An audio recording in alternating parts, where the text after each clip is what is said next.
Você está no universo Metadoxos, um podcast sobre a complexidade do mundo contemporâneo, um mundo que se inspira pela tensão e incerteza dos paradoxos.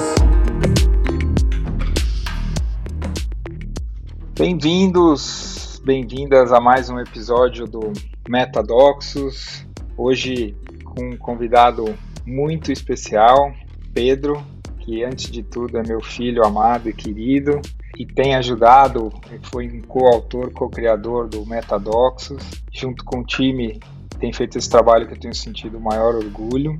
E a gente vai falar de um assunto específico. O Pedro é atleta profissional, ele vai se apresentar, mas a gente vai falar sobre a questão de esportes e como o esporte pode ser um caminho para autoconhecimento, espiritualidade, inclusão, trocando essa ideia da experiência do Pedro e como é que a gente vê esses temas, um tema que eu adoro, e a gente vai trocar essa bola. Metadoxos, paradoxos que impulsionam a evolução.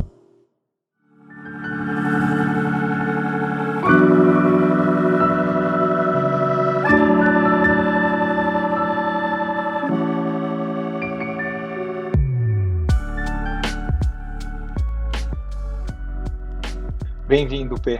Se apresenta para a turma. Olá, muito legal estar aqui, um prazer enorme estar aqui. Como tu falou, eu tô desde o comecinho aí junto com a Gabi, nos bastidores, né? A Gabi com uma participação essencial e eu no apoio, mas enfim, é muito legal estar aqui depois de mais de um ano, né, do lançamento do podcast e poder participar. E juntos, na mesma casa, né, juntos fisicamente aqui, muito bom. E é isso, eu me chamo Pedro, sou atleta profissional, eu jogo voleibol, atualmente estou no Sporting Clube de Portugal, jogo vôlei desde os 10 anos de idade, tive aí uma trajetória de altos e baixos, mas de muito aprendizado e de várias vivências em vários lugares do Brasil, do mundo. Acho que a ideia agora é a gente compartilhar e explorar juntos essa vivência, né? Esses aprendizados, essa experiência e que seja enriquecedor para quem está nos ouvindo. Muito bom, Pedrão. A gente vai percorrendo esses caminhos aqui, vamos juntos contando essa história. Talvez um pouco do que você começou a falar, a história dos 10 anos, os altos e baixos, né? Então, de alguma forma, você está envolvido com vôlei, com ser atleta nas várias categorias, boa parte da sua vida, mais tempo vivo sendo atleta do que não, né? Como é que essa experiência de ter que treinar, de todas as coisas que envolvem competir, ganhar e perder desde muito cedo, como é que você sente que o esporte influenciou na formação da tua personalidade?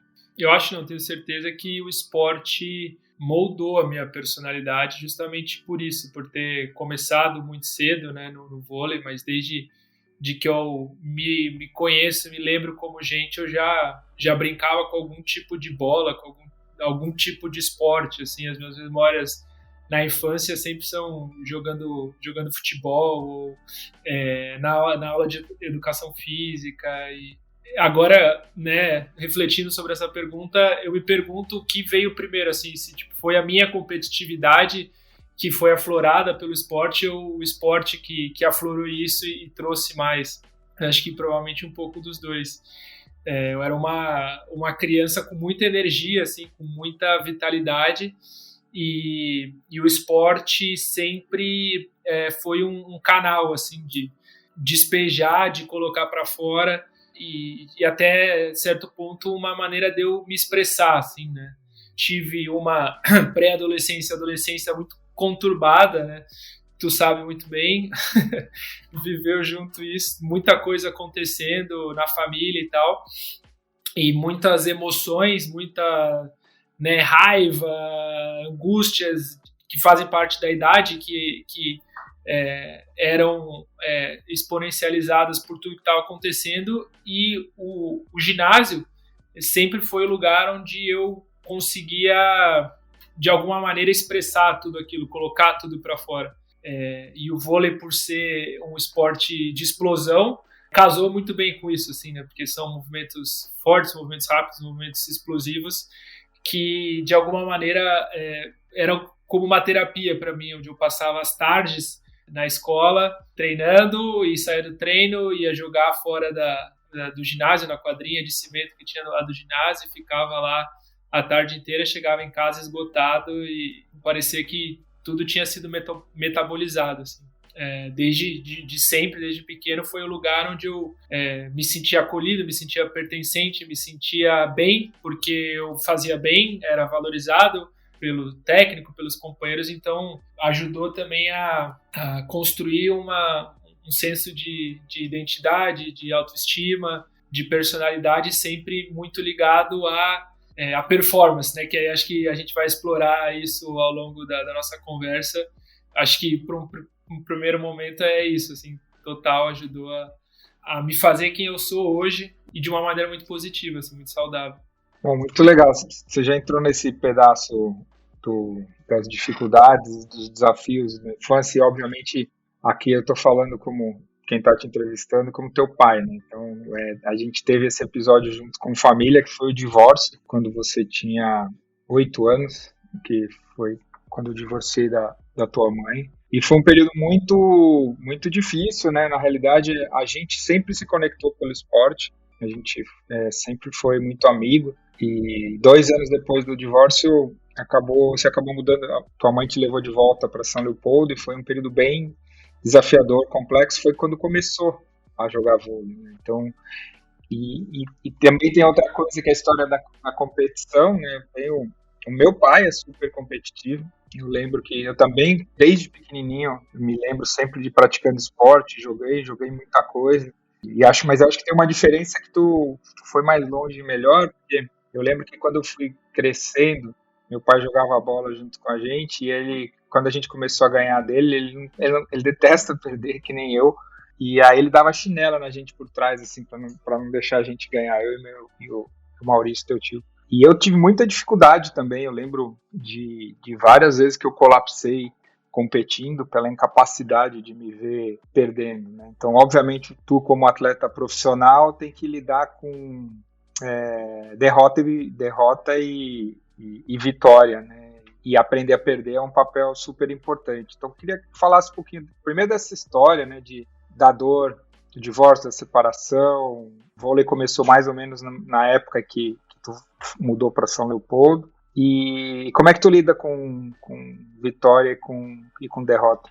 Como eu falei anteriormente, tipo, foi uma coisa muito... Como se a vida tivesse logo, né, com 8, 10 anos, né, quando a gente se mudou para o Sul e tu ficou em São Paulo, que a vida tivesse colocando já um primeiro grande desafio, mas ao mesmo tempo já dando uma grande oportunidade e solução para esse desafio.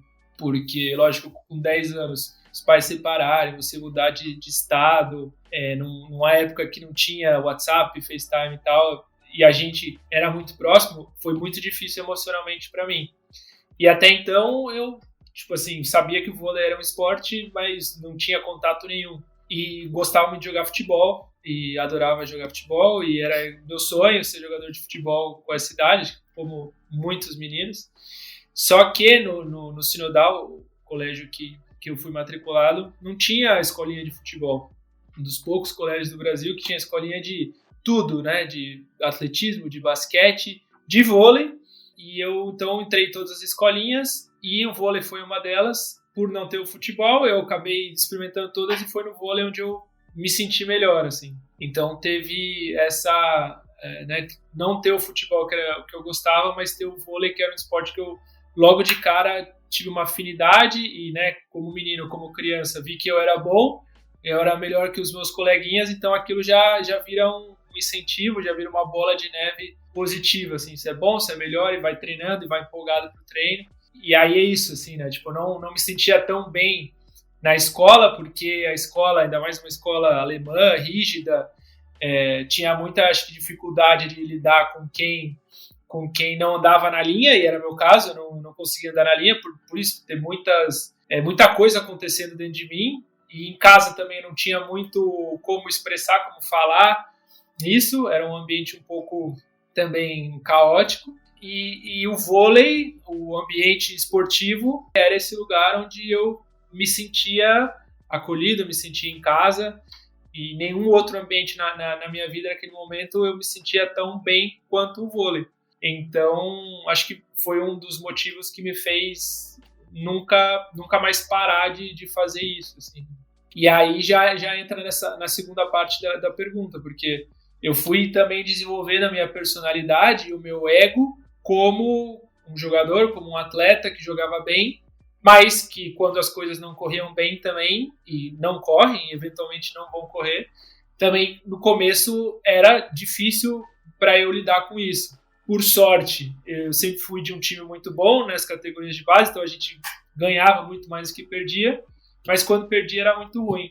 Então, mais tarde, quando eu decido realmente, falei, não, vou ser jogador, então coloquei ainda mais carga e mais responsabilidade sobre aquilo que eu estava fazendo. Consequentemente, também, as derrotas e a má performance tinham um peso muito grande, porque era aquilo que eu tinha depositado todas as minhas fichas como pessoa, né? Porque o colégio não estava rolando, não tinha assim um plano B, então se algo ali não tivesse rolando, não tivesse indo bem, eu ia me sentir mal, pressionado por todos esses motivos, né? Então, desde de pequeno, acho que todo atleta tem isso, né? A minha particularidade é essa, e cada atleta vai ter por um motivo diferente, mas eu construí a minha identidade e a minha percepção de vitória e derrota dentro desse contexto, assim, né? Que aí isso também vai explicar vários outros episódios da minha vida pessoal e como atleta.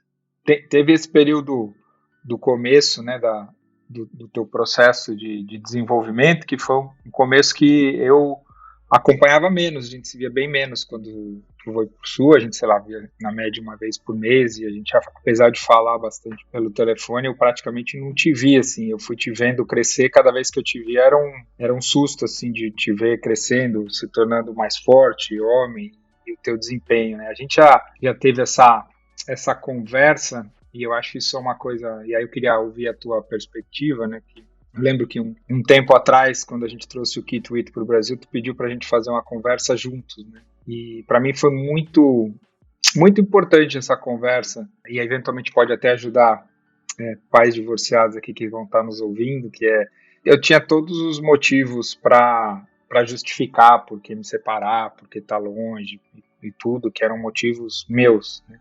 E eu lembro que eu tava tentando justificar para ti o que tinha acontecido, por que eu tinha ficado longe e tal, na época eu tinha 11, 12 anos. E o Kit falou assim, Marcelo, a única coisa é reconhecer que você ficou distante numa época que o Pedro queria estar mais próximo, numa época que ele estava se desenvolvendo. E para mim foi muito forte isso, né, de dizer só, sinto muito, filho, que eu não pude estar perto de ti nesses momentos, né? Então, eu queria trazer isso, né, como pai também, como é que tu foi, eu sei que tu foi vivendo isso de muitas dimensões, mas como é que tu foi vivendo no esporte? Porque imagino que tinha, sei lá, sempre devia ter pai nas arquibancadas, né? Hoje eu tô gravando aqui contigo em Portugal, tendo o privilégio de estar te assistindo aqui, talvez compensando um pouco todos esses momentos que eu acabei não vendo, né? Mas como é que foi para ti? Foi bem difícil, assim, né? Mas, de novo, parece que a vida sempre foi justa comigo no sentido de oferecer desafios e soluções ao mesmo tempo, porque ao mesmo tempo que me deu uma sensação muito desagradável de não ter meu pai ali por perto, me deu um veículo, me deu uma ferramenta para lidar com todas aquelas emoções.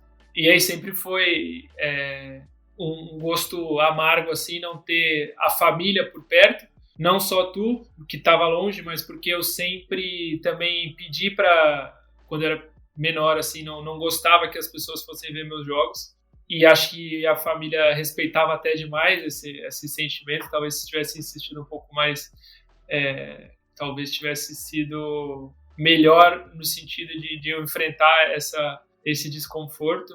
Isso também me fez mais forte, mais resiliente, assim, de estar nesse caminho e passando pelas etapas com os recursos que eu tinha, né? E na época a nossa convivência era a cada mês, a cada 2 meses. E eu lembro também que já um pouco mais velho ali, dos 16 para frente, que eu comecei a entender melhor também o que tu fazia, quem era o Marcelo adulto e tal. Eu comecei a te usar meio que como um coach ali, né? Me lembro de ligar antes de partidas importantes, assim, falar, olha, tô me cagando, tô nervoso, faz alguma coisa. E aí tu fazia um exercício de interiorização, de visualização, e eu chegava e voava na quadra, assim. E algo que é muito legal, que até hoje eu carrego comigo, porque desde de adolescente eu usava essas técnicas, sempre tive a mente muito aberta em relação a isso. Se eu consigo lidar com a pressão e com as adversidades hoje, que tu não conseguia lá atrás, é porque tu passou por isso e conseguiu, de alguma maneira, mesmo distante, transmitir um pouco da tua vivência, de ferramentas que tu foi adquirindo, de como lidar com elas. Né? Muito legal, eu lembro várias vezes da gente ter feito isso, e aí, já acelerando aqui um pouco, né, a gente finalmente voltou a morar sozinho quando tu tu veio para São Paulo, para o SESI, e aí teve todo esse desafio também, né, foram 6 ou 7 anos, né, a gente voltou a morar e eu estava com a Delmar já, então tu já estava um homem fazendo a base.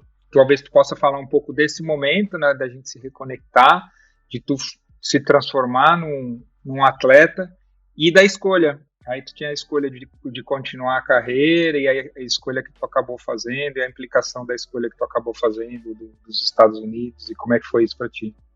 Então, com 17 para 18 anos, eu saio de São Leopoldo, me formo no ensino médio, decido seguir a carreira como profissional mesmo, né? Naquela época estava todo mundo fritando com vestibular, o que eu quero ser da vida e tal. Eu lembro dessas discussões assim na escola, a galera mega ansiosa, meu Deus, vestibular e teste de vocação e tal, e eu bem tranquilo ali, tipo, já sei que eu quero, tô sossegado. Por sorte, coincidência, destino, a oportunidade que eu tive foi no recém-criado time do SESI, né, que hoje em dia é referência no voleibol e vários outros esportes de alto rendimento, mas na época eu estava começando esse projeto em 2010 e eu fui contratado para fazer parte da primeiro grupo de categoria de base do SESI. Por coincidência, era na Vila Leopoldina, 20 minutos da tua casa. Então, a vida dá essa oportunidade de voltar a morar juntos. E tu falou homem, mas na verdade eu era um menino, né? 17 para 18 anos, idade talvez de homem já, podia ser preso, mas a cabeça e o coração de um menino, assim. E foi desafiante também nesse lado pessoal, porque eu tinha expectativas e idealizações quanto a essa experiência de morar contigo, mas tu já estava em outro momento da vida, já tinha casado outra vez, e o ambiente da casa era algo totalmente diferente do que eu tinha vivido nos últimos 17 anos da minha vida. Então foi um choque ali de realidade para nós dois, né? Porque tu não me criou, e quem me criou foi minha mãe. Essa diferença de criação se dava no dia a dia, então a gente tinha conflitos por conta disso. Mas que, tipo, de novo, a vida foi muito generosa de dar essa oportunidade da gente morar juntos, né? Foi um período muito importante, muito rico, assim, da minha vida. E tive 3 anos de vivência com o esporte de alto rendimento ali no SESI, Giovanni Gávio, Murilo, Serginho, Sidão, né? Nomes conhecidos aí, campeões, medalhistas olímpicos e tal. Então, pude ter essa experiência de ver como é que era essa vida que eu tinha escolhido. E eu lembro de, lá pelas tantas, assim, no meu 2º ano, vivendo só como vôlei, senti um pouco de inquietação. Não estava tão satisfeito só treinando, só jogando. E apesar de não ter me encaixado muito bem no colégio, na parte acadêmica, eu sou muito grato por ter estudado numa escola boa, onde eu fui muito estimulado, assim, né? Isso me deu uma base legal de conhecimento, sem eu me dar conta na época. E quando eu fiquei 2 anos sem esse estímulo mesmo, assim, mental. Eu senti que alguma coisa estava faltando e decidi entrar na faculdade ainda no Brasil. Aí eu entrei no Mackenzie, treinava com sub-21, treinava com adulto e estudava, que era uma loucura, ainda mais em São Paulo, com os deslocamentos e tal. Morava em um lugar, estudava no outro, treinava em outro. E ainda namorava uma menina de outro estado. Então, tipo, minha vida era uma loucura, mas eu adorei aquilo, assim. E aí, lá pelas tantas, no final desse ano, eu falei, bom, eu não quero parar de estudar. E naquele momento ali, eu achei que o mais interessante para minha vida pessoal até, eu acho que mais do que a profissional, assim, pessoal, eu sentia que eu queria viver mais coisas. Com 20 anos, eu queria viver mais coisas do que eu estava vivendo.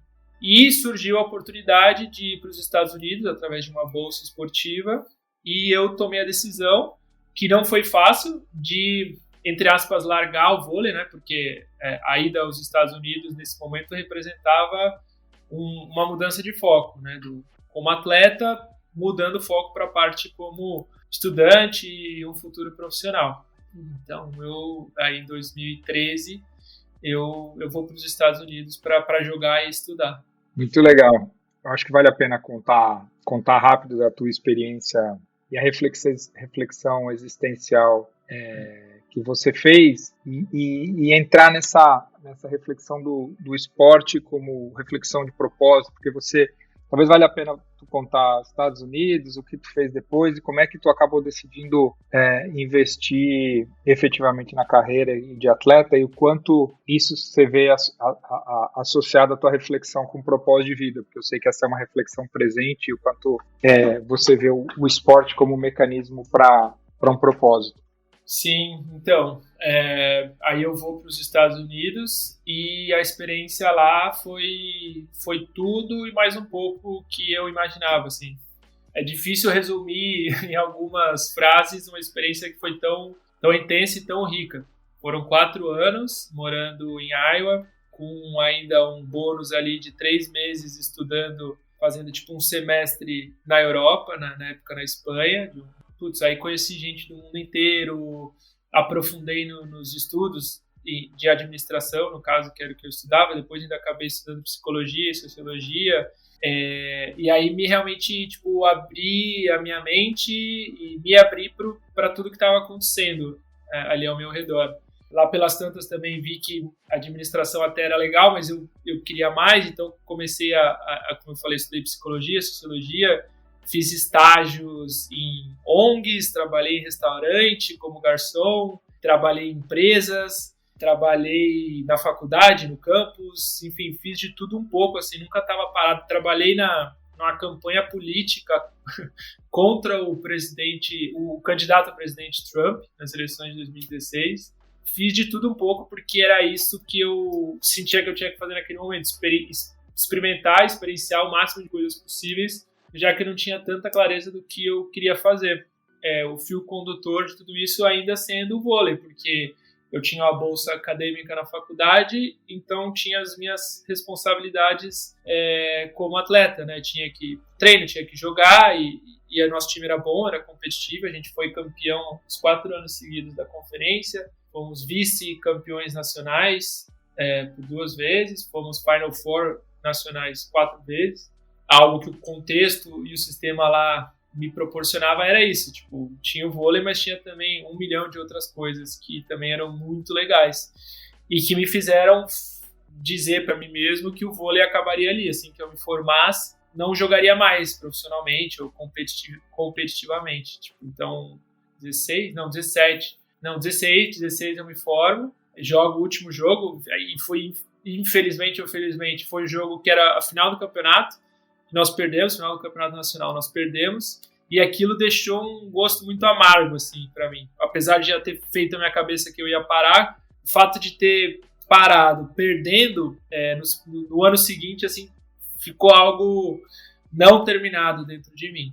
Ainda nessa busca por coisas novas, experiências novas, eu acabei achando um lugar no Panamá, no interior do Panamá, que tinha um curso de sustentabilidade. Então, logo que eu me formei, eu fui para o Panamá fazer esse curso que tinha duração de 3 meses e, na sequência, o plano era voltar para o Brasil. Só que eu fiz esse curso, gostei muito, o pessoal do curso também gostou de mim, e eu acabei ficando no Panamá por mais 1 ano e pouco.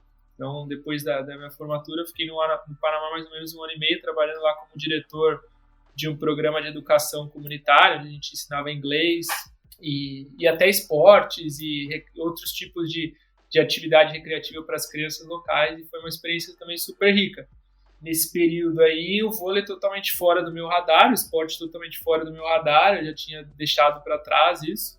Só que quando eu decido voltar para o Brasil e me recolocar no Brasil, dar continuidade a essa trajetória que eu vinha, só que aí o vôlei me chamou, assim, meio que do nada, caiu do céu um convite para jogar a 3ª divisão no Rio de Janeiro. E eu topei, depois do técnico insistir muito, assim, porque precisava de um cara para completar o time só. E na época minha mãe, e ainda mora no Rio de Janeiro, tinha recém se divorciado e tal, e seria uma boa eu ficar ali um pouquinho com ela e ao mesmo tempo bater uma bola, rever o pessoal e tal, mas tipo assim, sem compromisso nenhum. Aí eu volto e as coisas fluem naturalmente, eu acabo jogando bem e me empolgo, volto à forma e falo, não, agora quero continuar jogando mais um pouquinho. E aí, no começo de 2019, eu sou convidado para jogar para um time da 2ª divisão do Brasil. E ainda nessa mentalidade, não, quero só ali experimentar, ver qual é que é, rever o pessoal. As coisas fluem naturalmente, eu tenho bom desempenho. E na sequência do ano de 2019, eu sou contratado por um time da Superliga, da 1ª divisão do Brasil. E aí, dentro da mesma mentalidade, eu falei, vou ali só conhecer, sempre quis jogar uma Superliga, né? Porque dentro dessa minha trajetória como atleta profissional lá com 10 anos, que queria ser um jogador profissional e fiz a escolha de ir para os Estados Unidos sem ter o gostinho de ter jogado realmente assim profissional mesmo. Eu falei, bom, é agora, né? Tipo, tava com 26, 27 anos, falei, vou ter essa experiência para dizer que eu joguei realmente profissional e pronto, acabou. E aí, mais uma vez, as coisas andam muito bem para o meu lado. A gente faz uma boa campanha na Superliga, eu consigo jogar bem e aí a minha carreira tem continuado desde então. Passei pela França, ano passado em Portugal, em outra equipe aqui de Portugal, agora esse ano no Sporting, e cá estamos. Tu acabou indo para o Panamá, fazendo essa reflexão, mas tu acabou não falando de um evento importante na tua vida, que foi o acidente de carro, né? E eu lembro que te colocou no lugar de experimentar a morte, né, porque foi grave, e te colocou no lugar de reflexão de significado bem profundo, né? Como é que o acidente e toda essa experiência que tu acabou de contar aprofundaram a tua reflexão sobre significado de vida e propósito? E como é que você vê esses eventos todos te fazendo escolher voltar?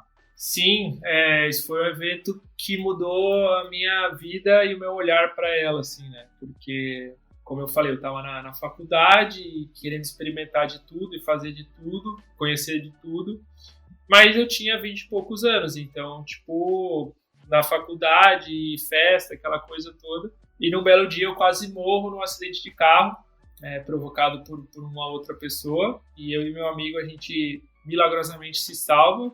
E quando eu me recupero, tipo, eu tenho essa meio que epifania, assim, se é que pode se dizer, porque, assim, médicos, policiais e os amigos, as pessoas, a família que viam o que aconteceu e como eu e meu amigo nos salvamos, né, as pessoas falavam, vocês se salvaram, vocês deviam ter morrido, mas não morreram. E isso mexeu muito comigo.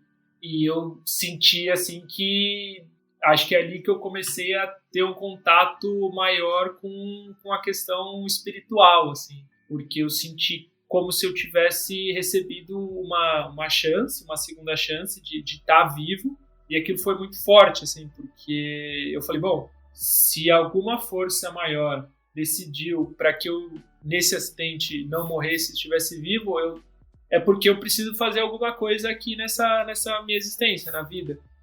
E essa coisa deve ser boa, né? Porque senão eu não ficaria. Então eu preciso achar alguma coisa boa para fazer no mundo. Preciso achar um jeito de ser útil. Preciso achar um jeito de servir. E essa foi a minha primeira grande contato assim, com a questão do propósito. E na minha cabeça lógica, naquele momento, falei, bom, nada a ver com o vôlei, né? Quem que eu tô ajudando atacando um monte de bola, fazendo ponto, ganhando, perdendo, tipo, o que isso acrescenta para alguém? E aí eu entrei muito forte na área da sustentabilidade. Tipo, comecei a pesquisar, abrir esses diretórios e esse diretório assim da sustentabilidade, da mudança climática, das questões ambientais, tipo, foi o que mais me chamou a atenção. Falei, bom, acho que isso é no mundo hoje o que mais está pegando, assim, né? O nosso maior problema, a nossa maior bucha é essa. E aí, na época, eu entrei até num concurso na faculdade, tipo o TED Talk, assim, que você tinha que criar um TED Talk e as 3 melhores iam se apresentar para todo mundo e ganhava $1.000 e tal. E aí eu entrei com um talk lá falando sobre a mudança climática e fui um dos finalistas. E foi bem legal porque eu estava morando no meio oeste, né, que é um lugar conservador dos Estados Unidos, como se fosse, sei lá, o centro-oeste, né, uma parte do sul do Brasil, assim, que é um pouco mais conservador e tal, mais agro. Então, naquele contexto ali, falar sobre mudança climática, sobre sustentabilidade, foi um choque, não um choque assim, né, mas as pessoas tinham outras visões, né, tinham outras opiniões sobre os fatos, apesar de serem fatos. Então, foi uma experiência muito rica. E essa minha decisão de ir para o Panamá estudar sustentabilidade em loco, no meio da floresta tropical, foi dentro disso, assim. Então, tipo, eu tinha essa vontade, esse objetivo, essa motivação muito grande, assim, de querer ser útil. Eu quero ser útil, eu preciso ser útil porque eu estou vivo para ser útil. Então, comecei a viver muito para fora, assim, tipo, o que eu posso fazer para ajudar qualquer pessoa que estiver ao meu redor. Comecei a viver muito disso, mas, ao mesmo tempo, um pouco desconectado de mim, da minha essência. Como eu falei, sempre atleta, sempre num ambiente competitivo, sempre experimentando esses picos de adrenalina e de bem-estar depois de um jogo, de uma vitória. De repente, tipo, é quase uma abstinência, assim, né? E sem eu fazer isso conscientemente, né? Então, fui sentindo assim que também estava um pouco desequilibrado, até por isso que eu decidi voltar para o Brasil, porque eu sentia que estava faltando ali alguns elementos da minha vida. E aí, quando eu recebo esse convite para voltar a jogar vôlei, a minha primeira reação é tipo, nem a pau, né? Não faz o menor sentido. Saí do Brasil para os Estados Unidos, fui para o Panamá, fiz um monte de coisa, tive um acidente, quero ser útil, tipo, vôlei não tem nada a ver. Não é isso. Aí eu rejeitei. E aí, como eu falei, o técnico insistiu, porque precisava de alguém para completar o time. E aí, nessa segunda insistida, assim, eu lembro que ele falou comigo pelo telefone, já, sei lá, era noite. E nessa segunda vez eu ainda falei não. E aí eu fui dormir, assim, e meio que me veio uma coisa de me imaginar jogando. E aquilo me trouxe uma sensação muito boa, assim, indescritível de bem-estar, assim, até mexe comigo, assim, porque se eu tivesse só seguido o que eu estava pensando e a racionalidade do que eu estava fazendo, eu com certeza não estaria aqui agora. Mas me veio uma coisa muito boa de me imaginar jogando de novo. E aí de manhã eu falei, vou jogar de novo. E aí quando eu voltei, esse foi exatamente esse sentimento que eu senti no dia a dia. Prazer. Eu não lembro exatamente assim como eu fui deixando um pouco de lado essa coisa mais racional para tipo, ir falando, cara, isso é muito bom, eu gosto muito de fazer isso. E aquele sentimento era tão bom que eu falei, tipo, mesmo ganhando, sei lá, R$1.500 que me ofereceram na época, eu fui feliz da vida e com esse sentimento sempre me tocando, mas com a cabeça sempre fritando, assim, tipo, porra, mas e o acidente, e o propósito, e aquilo outro. E isso é legal de falar assim também, porque a pandemia me fez começar a fazer terapia, e na terapia eu comecei a expressar isso, né, tipo, que tinha esse conflito interno, de um lado eu gostava muito do que eu fazia, me dava muito prazer, mas por outro, tipo, minha cabeça parecia que queria ir em outra direção. E aí na terapia eu consegui meio que desfazer esse nó e juntar um pouco mais os dois. E aí, a partir daí, tipo, as coisas começaram a deslanchar ainda mais. E eu me sentia mais inteiro, assim, para o meu dia a dia como atleta, o que me trouxe também performances melhores, resultados melhores e uma continuidade positiva assim na minha carreira. Muito legal, filho. E eu acho que primeiro uma reflexão sobre propósito, que é essa combinação de mente, coração e ação, né? O que eu faço bem, o que eu amo fazer e como é que eu trago isso para o mundo. É muito legal ver como é que tu integrou mente e coração e equilibrou. Mas tu falou um negócio muito legal essa semana, que é derrotas ou vitórias não te identificam, não definem quem tu é. Tu é muito mais do que o desempenho, as derrotas, as vitórias, ou o lugar onde tu está jogando, que é um sinal de maturidade. E aí talvez tu possa falar um pouquinho disso até à luz desse documentário da HBO, do Michael Phelps, que chama O Peso do Ouro, que vale muito a pena assistir, chama da HBO Max. Que o Michael Phelps é o maior atleta olímpico da história, e logo depois da primeira Olimpíada dele, ele entrou numa super depressão. E aí ele entrevista, ele fala, né, e ele entrevista tanto atletas que tiveram desempenho extraordinários em jogos de verão e de inverno, foram campeões, e atletas que fracassaram. E o que ele chama de estresse pós-Olimpíada, o pós-desempenho. Né? Como é que tu tá te vendo hoje, né, com essa maturidade de não se identificar, não se apegar ao resultado do que tu faz e reconhecer que tu é mais que isso?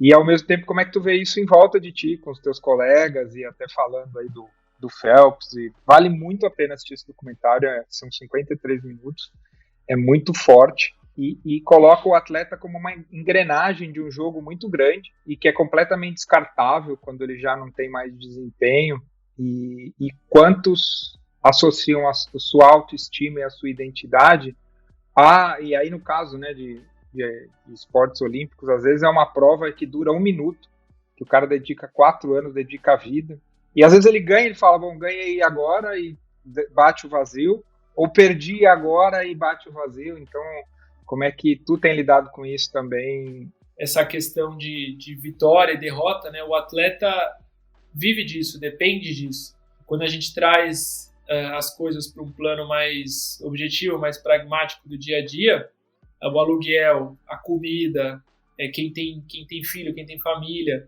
isso tudo está diretamente ligado à performance, ao resultado. E às vezes quando a gente fala de atleta, a gente pensa no Neymar, pensa no próprio Michael Phelps. A realidade que eu conheço do vôlei é dos atletas vivendo de ano em ano, de contrato em contrato, sem ter uma estabilidade. E sabendo que todas essas questões materiais estão vinculadas diretamente a performance deles, o que traz uma carga, uma ansiedade enormes, né? Então, quando você coloca 2 times para jogar um contra o outro, tem todas essas variáveis assim se passando na cabeça de cada um. E isso é um grande desafio, porque já extrapola um pouco a parte que parece simples, o toque na bola, encostar na bola do jeito certo para a bola ir naquele lugar, porque se você não tiver o mínimo de controle emocional, e quem está no alto rendimento tem, só que quem desponta tem mais, né? E é legal de observar isso, assim, porque tem gente que parece que vem com isso de fábrica, de uma maneira espantosa.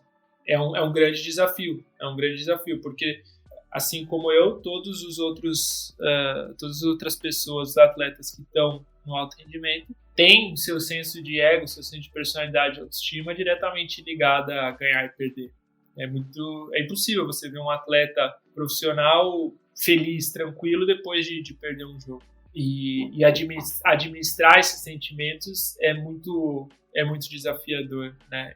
E como eu falei, ainda mais quando a gente coloca essas questões da vida cotidiana, ter estabilidade, ter uma família, ter um lugar para morar e saber que outras pessoas dependem de você, é realmente desafiador. Bom, passou rápido o tempo, a gente teria muito mais assunto para a gente explorar aqui, mas eu queria aproveitar para a gente terminar, filho, falando do esporte como metáfora para a vida, particularmente nesse aspecto da experiência de fluxo, que é essa ideia de quando você tem um desafio e uma habilidade um pouco acima da sua capacidade, você consegue desempenhar e você entra nesse estado alterado de consciência que vai além do ordinário, né? Então atletas como o Federer, como o Guga, vários atletas, né? O Ayrton Senna descreve a volta dele em 89, quando ele ganha o campeonato mundial no Japão, quando essa fronteira entre você, a bola, os colegas, a arquibancada, não existe mais, você se sente íntegro e inteiro numa experiência espiritual mesmo, né? Queria que um pouco você falasse de como é que você experimenta isso e em alguns momentos quando é que você chegou nessa experiência de fluxo e como é que ela te ajuda a se conectar com esses aspectos mais transcendentes da vida para inspirar mais gente aqui que está nos ouvindo. O estado de flow é algo que todo atleta, de alto rendimento ou não, experimentou. E eu, particularmente, descobri que tinha um nome e que as pessoas estudavam isso mais recentemente. E li um livro sobre que foi muito transformador assim para mim, mas que olha a fundo o flow e identifica como esse processo de desapego de tudo aquilo que está acontecendo que não faz parte da sua experiência, que é um processo meditativo. E o que me fez conseguir induzir mais esse estado de flow nos jogos e nos treinos foi justamente a meditação. E os dois andam de mãos dadas, porque o processo meditativo nada mais é do que, através da interiorização, da concentração em um ponto focal, seja a respiração, seja a mantra, seja o que for, a pessoa conseguir estar focada nisso, deixar os pensamentos irem e virem e manter o foco, manter a concentração por um longo período de tempo. E o flow é isso.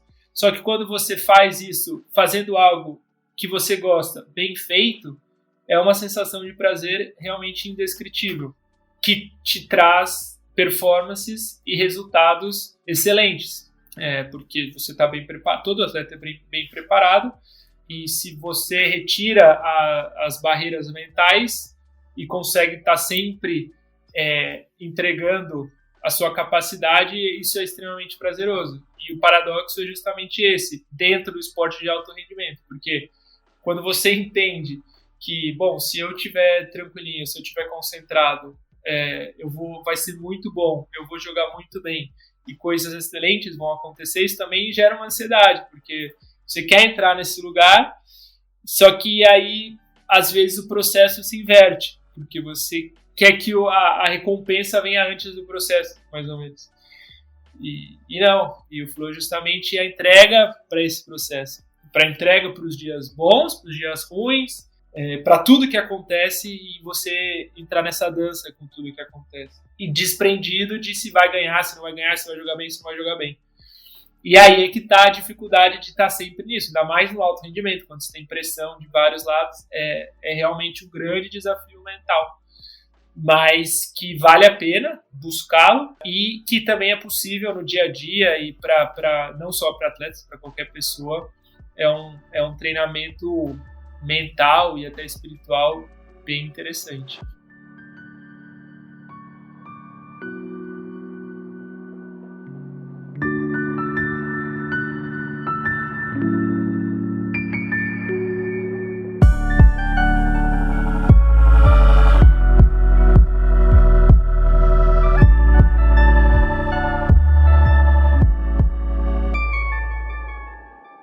Então, agora vamos trocar de cadeira um pouco.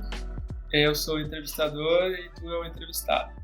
Tendo em mente a conversa que a gente acabou de ter sobre a nossa relação e como foi um começo muito conturbado, mas que o esporte foi esse fio condutor para manter a gente conectado e ampliar nossa conexão, como é hoje. Assim, que conselhos tu daria para outros pais, divorciados ou não, para, de alguma maneira, se aproximarem dos seus filhos, das suas filhas, através do esporte ou não, de qualquer outro assunto, mas que, apesar dos maus começos ou das atrapalhadas que a gente faz como adulto, manter essa conexão e manter o vínculo nutritivo com os filhos. A pergunta é desafiadora, né?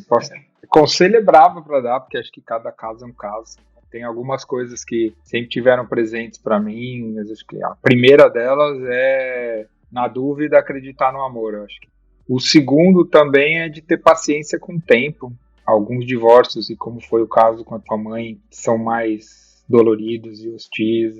Todo mundo se machuca, então desenvolver uma paciência de que o tempo vai acomodar as coisas e nunca desistir de dar o passo. Acho que esse é um ponto importante, de dar o passo e de construir o caminho e de criar pontes. Então uma das coisas que eu tenho muito orgulho e prazer hoje é o quanto a gente é amigo e o quanto a gente divide coisas profundas. Então eu me sinto, além de teu pai, teu amigo. A gente troca muito e a gente está sempre um trocando com o outro. E é um privilégio te ter como filho. Acho que a gente vai estar nessa vida aqui, vai estar sempre de alguma forma por perto. E talvez uma das lições que tu trouxe, que acho que nesse caso foi bem útil para mim, que é entre a cabeça e o coração, quando tu escolheu com o coração, escolher com o coração. Mesmo machucado, mesmo dolorido, mesmo contrariado, mesmo com raiva, no amor cabem todas as coisas. Escolher o amor primeiro talvez seja a coisa mais importante. É isso. Muito bem, meus queridos. Obrigado, filhão. Foi um prazer enorme fazer esse episódio contigo. Fomos para lugares muito legais. Gabi, que está nos ouvindo aqui, para quem não sabe, é colega do Pedro, então ela foi testemunha de muitas das coisas que a gente conversou aqui. Então, obrigado, Gabi. E espero que esse episódio, a ideia do esporte como metáfora para a vida, para várias áreas, mas no fim também tem uma relação de pai e filho que se amam muito e se curtem, que se gostam e que estão aprendendo e escolhendo essa vida para evoluir e aprender juntos. Então, espero que ajude todos. De novo, metadoxos, né? Todo mundo está certo até certo ponto e a gente continua juntos e vai trazendo aí as tuas perspectivas, observações nas nossas redes, para a gente continuar conversando.